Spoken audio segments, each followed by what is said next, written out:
Now, my first guest today is Danielle Hope. You might recognise the name because she starred in BBC One's Over the Rainbow, where Andrew Lloyd Webber began his search for his perfect Dorothy for his upcoming show, The Wizard of Oz.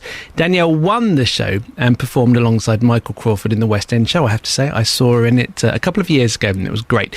She'll be performing in the Three Counties this weekend, so I wanted to have a natter with her about reality TV, ruby slippers and Les Miserables. I started by asking her what it was like to fight for the part of Dorothy in front of thousands, indeed millions of viewers. Very, very overwhelming and crazy, and one of the best things, well, actually no, the best thing I think I ever chose to do.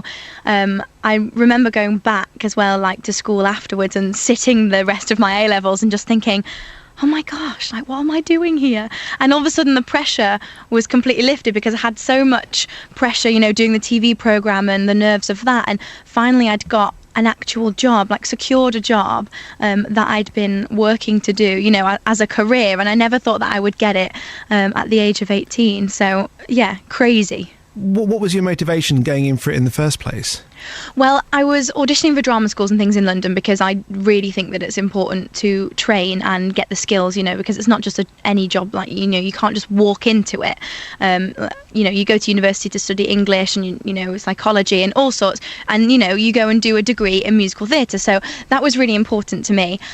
So I was auditioning for that, and a friend had just kind of let me know and said, you know, there's auditions for this TV programme. I know it's not really up your street because, you know, I don't actually like reality TV programmes, which is hilarious because I don't watch them. So I went, oh, go on then, it's free because you actually have to pay to audition at drama school, and it's a good experience. So I went in and I did it, and I didn't expect anything from it.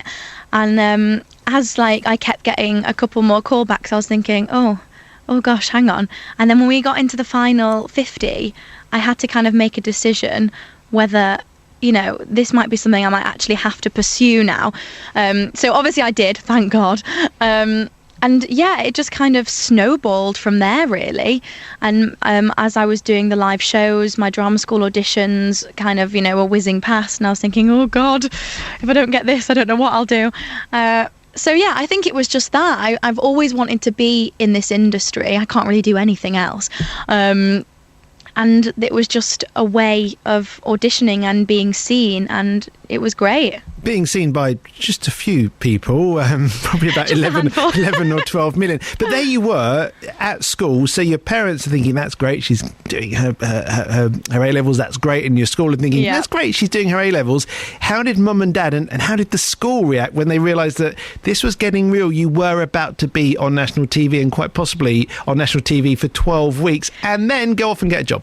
I know. Well, to be fair, I still feel really, really bad because we had to keep it a secret for so long until the live shows were launched. So I was missing like weeks and weeks of school and giving crazy excuses like, you know, oh, I'm visiting family in a different country or I'm doing this.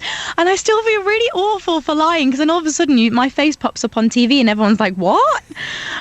So it was really, really secret. And it was only like my immediate family that knew and my very, very close friends, because I think they would have sussed it out. Because we disappeared off Facebook and Twitter, everything like social media.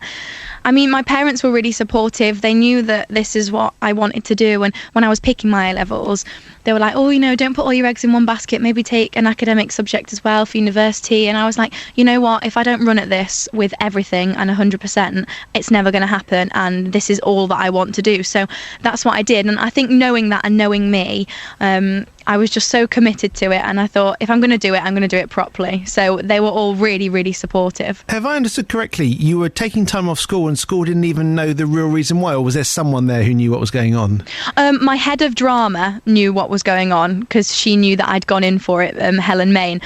So she knew that why I was there. But no, school didn't have a clue. I remember the show well. I watched it every week, actually. I loved it. And at the outset, you were considered a favourite. You were clearly very talented, very driven as well, which I think just the way you've told your story is borne out. You are very driven to do this career. And I remember in week 2, you know, you were considered to be the really, really strong contender. John Partridge saying that you were brilliant. But then you finished in the bottom 2, which was a complete turnaround. I remember being astonished that you'd gone from such a strong position to such a weak one. How did that feel? None of us could call any of it, and we were all in this bubble, and you couldn't see or just, you couldn't kind of predict who was going to be in the bottom two. And obviously it's absolutely devastating, but not because you're in the bottom two, because you're not going to get the role, mainly because you've got to sing with one of your, now best friends, and one of you has to go home. And to say goodbye to someone is almost harder than actually going yourself. Was it all best friends, really? Yeah, we all got on really well. I mean, no one else is going to ever have experienced that with us. Do you know what I mean? We're the only people who were there day in, day out and understand fully what we went through together. And that is a really special friendship, I think. And I remember I was in the bottom two with Danny first, and she was my roommate, and that was one of the hardest things ever to, say goodbye to her. And you sung a wonderful version of Maybe This Time from Cabaret, yes, if I remember correctly. And also, the worst thing about that particular show was the goodbye was the most dramatic of any of the reality. So it's one thing if you're watching X Factor and, they get voted out and they get a little hug and they watch their best moments.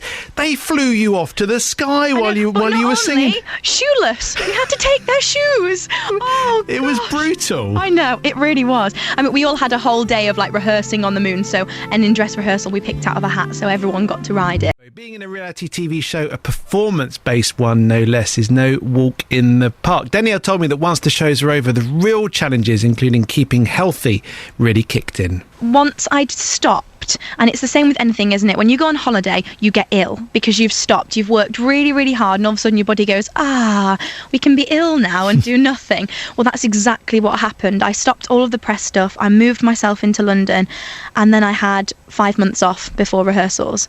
And my body just shut down completely, and I think I was kind of out of action for about 2 months, give or take, just with rundown and a cold and a bit of flu, and just because the programme had been so stressful on your body and mentally as well, and emotionally, and I think my body just kind of needed a break. So I think then I was like, okay, I need to make sure that I'm really ready for this, because this is going to be one of the hardest couple of months of my life. And how did they prepare a rookie like you? Because you clearly had the talent, otherwise you wouldn't have won the competition, but it's almost like a runner who can run quite fast but wouldn't have the endurance to be able to do so on in your case 8 times a week. How did they prepare you to make that step from being new to being in the West End? Well, I was so grateful, because they let me do a term with the second year degree students at Arts Educational in Chiswick, and it was one of my ideal drama schools I wanted to go to,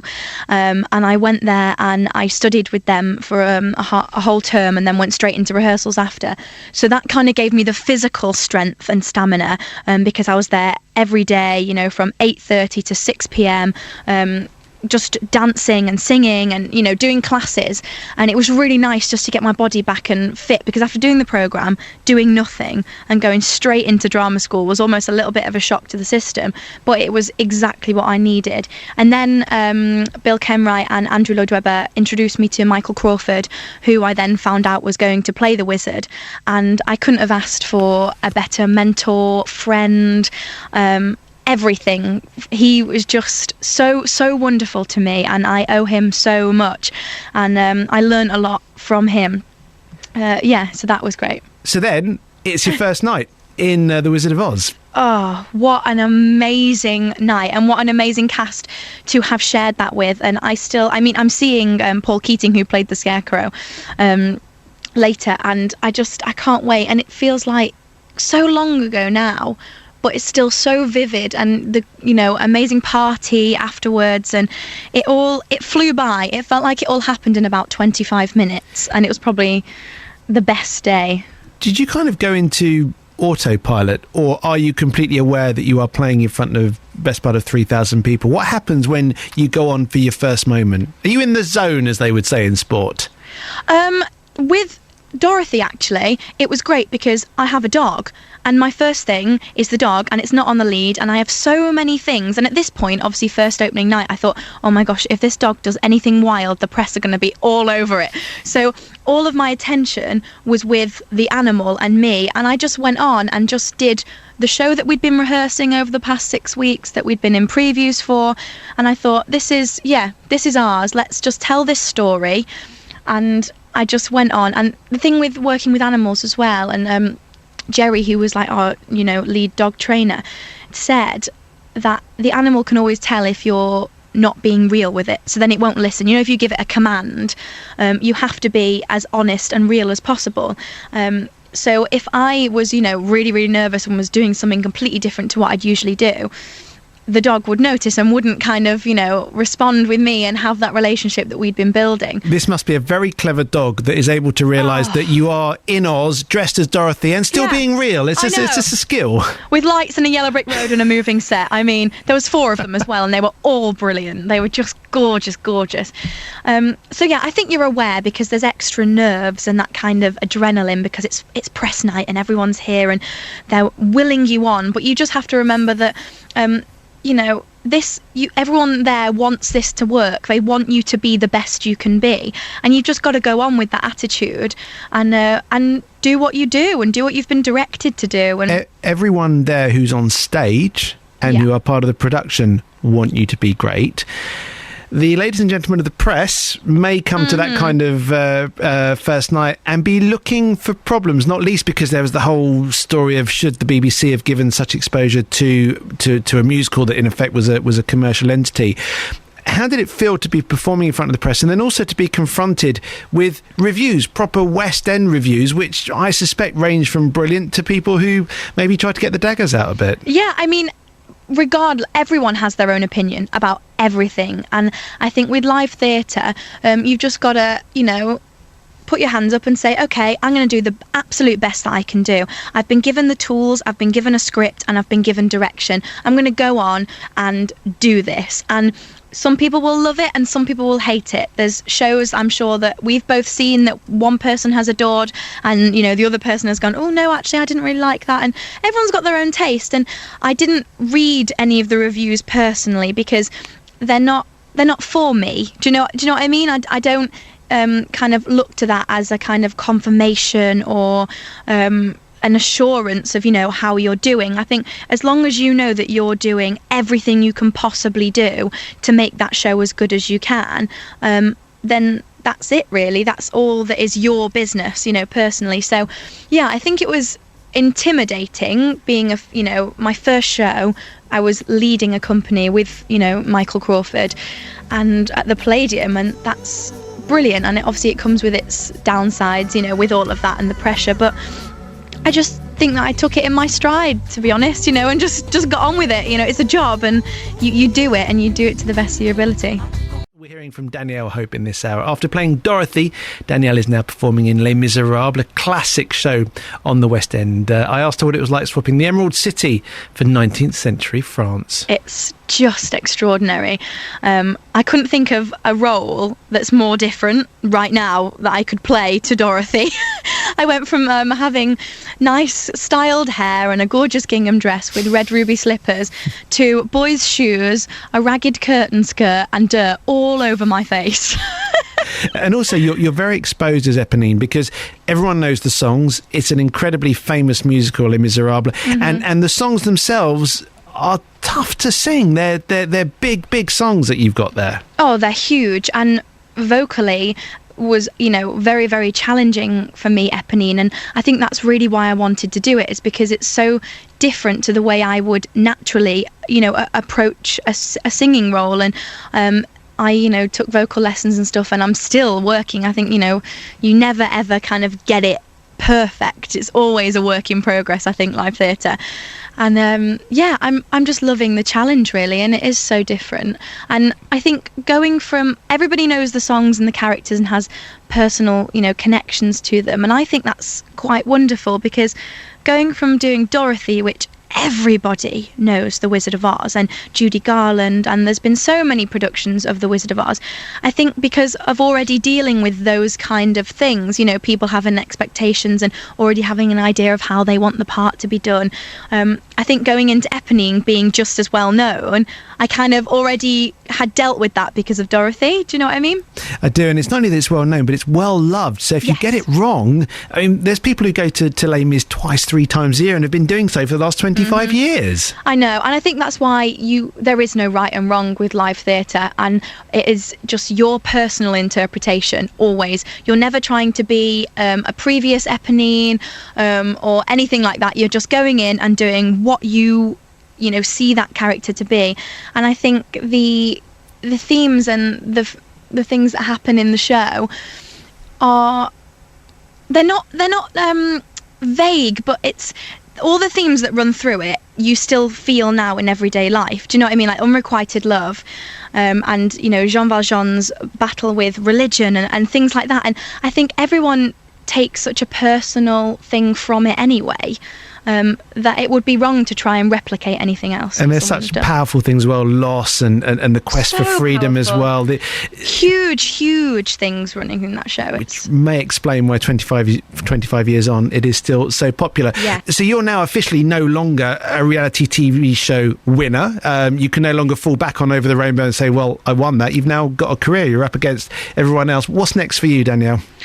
I don't know. I don't think you ever know. I finish Les Mis in June, and I guess I'll just audition like everyone else does and just see what's around. There are so many things that I'd love to do, and maybe things that haven't even been written yet that I'd love to do. And you're starting to perform live as well to large audiences. You're coming to Adams Park in High Wycombe on Sunday. What's happening there? Yes, I'm going to be performing during the rugby match on the Sunday, which is great because I think it's completely different. I know it's still singing and performing, but doing a set list and doing a solo concert, it's just you. You're not within a character in a costume. It's Danielle Hope singing songs, and I almost find that more terrifying than walking on stage and being a character, because that almost feels more natural for me to do. So I'm starting to do a few more concerts and gigs that will eventually lead into larger venues and larger solo concerts. So yeah, that's quite exciting. Why should someone who doesn't like rugby come and see you at Adams Park? What can you tempt them with? Oh, good music, maybe a few drinks. No, it's going to be. You're going to be serving drinks to the spectators. No, not personally. It's going to be a really fun afternoon. I'm a rugby fan. I'm more rugby than football, but I don't know that much about it, so I'm hoping to learn a few things too. But it'll be some really fun, easy listening music, upbeat, and just a lovely afternoon. Is there one song that we should look forward to singing on Sunday? Never Forget You, which some of the Dorothys did on the programme, may come in there and feature. A couple bits from Adele, because everyone loves her. She's such beautiful music. And just some stuff like a bit of Celine Dion on the Cause, taking it back. I have to say, Danielle, it's been an absolute pleasure to talk to you. I wish you all the very best as Eponine in Les Miserables, and good luck on Sunday among all those rugby players and those spectators. I'm sure it will be quite a sight, and I'm sure you'll be very warmly received when you come to our patch here in Buckinghamshire at High Wycombe. Yes, I must. Thank you.